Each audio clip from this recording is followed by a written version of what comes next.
Hi there people, welcome back. This is just a very quick update of what has been happening behind the scenes.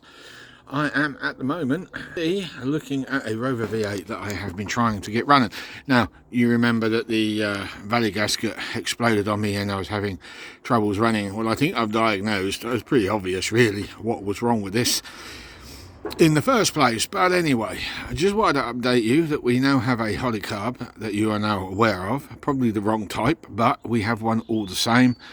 And I've now ordered a manifold, but my manifold had to go to the company in question, and it turned out that he was machining that one, so I am waiting for that to turn up. But because my weekend is going to be busy, I am not in a position to put the video out yet, so I thought I would just do a very quick update on what is what.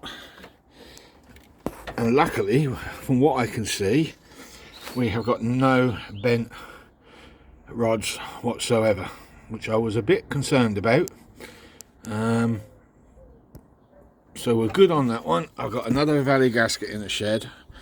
We'll get that one fitted and we'll get this one removed in the next video, and then we will put the new cover on, manifold on, and then we will put the new carburetor in place, which I haven't bought a recon kit for and don't intend to do so at the moment. I just want to see if it will run with that in, but I don't think it's going to be the right one for the job.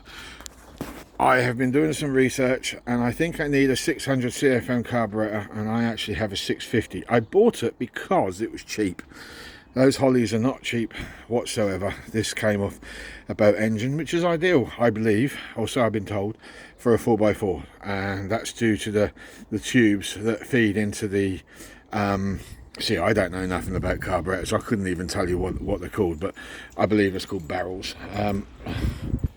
What? Oh, I give up. So yeah, that's what the next video is all about. Anyway, thanks for viewing, and we'll see you when I upload next. Bye bye.